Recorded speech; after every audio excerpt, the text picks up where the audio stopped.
Tu veux comprendre ce qui te magnétise, ce qui te fait perdre le contrôle, ou au contraire, ce qui t'éveille à la vie?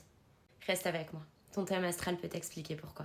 En astrologie karmique, l'astéroïde Eros parle de désir profond, de pulsion de vie et de la manière dont tu vis la tension entre magnétisme, excitation et créativité.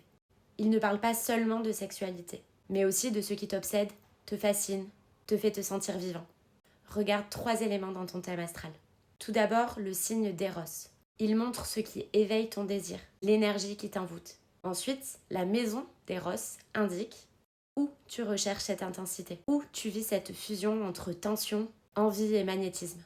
Et enfin, tu peux regarder la maison de la planète maîtresse du signe d'Eros. Cela te révèle le lieu ou la manière dont ton désir se manifeste le plus intensément. Je vais maintenant, comme d'habitude, te montrer un exemple concret sur un thème astral.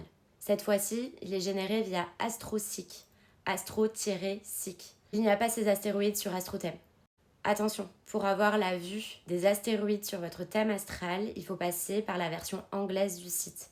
Le plus simple, honnêtement, c'est de taper directement sur Google « Thème astral, astéroïde, AstroSeek ». Vous allez tomber directement sur la bonne page.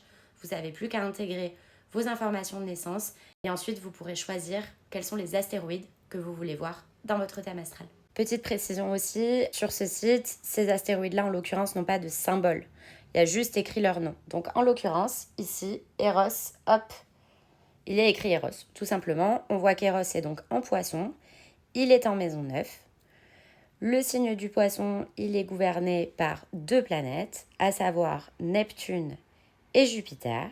On a ici Jupiter en maison 6 et Neptune ici en maison 7. Pour ce qui est du signe du poisson, le désir est spirituel, mystique, flou, idéalisé. Il y a une attirance pour les âmes sensibles, les artistes, les rêveurs, les personnes insaisissables. Ce qui fait vibrer, c'est ce qui va échapper à la logique, l'intuition, l'émotion, la connexion cosmique. Ensuite, pour ce qui est de la maison 9, le désir se vit dans la quête de sens, dans les voyages, les découvertes, l'expansion intérieure de manière générale. Il y a une forme de recherche d'expériences intenses à l'étranger, dans les cultures lointaines ou dans les philosophies qui vont éveiller. L'érotisme peut donc passer par une forme de connaissance ou d'élévation. Enfin, pour ce qui est des maisons des planètes maîtresses, on a vu que Jupiter était en maison 6 et Neptune était en maison 7. Le magnétisme va donc s'exprimer dans la relation à l'autre. Il y a une attirance pour des partenaires qui incarnent leurs idéaux ou qui éveillent une forme de fusion spirituelle. Mais le désir peut également s'exprimer dans le quotidien partagé, dans le soin ou le service, avec en revanche un besoin que l'intensité se traduise dans la matière et les actes simples du quotidien.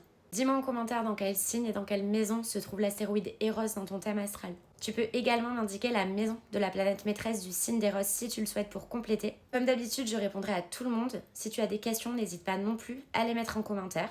Et si tu veux aller plus loin, tu peux commander mon e-book, prendre une consultation avec moi ou simplement commander ton thème astral. Merci d'être de plus en plus nombreux à me suivre. Et si tu ne me connais pas et que tu aimes l'astrologie, abonne-toi.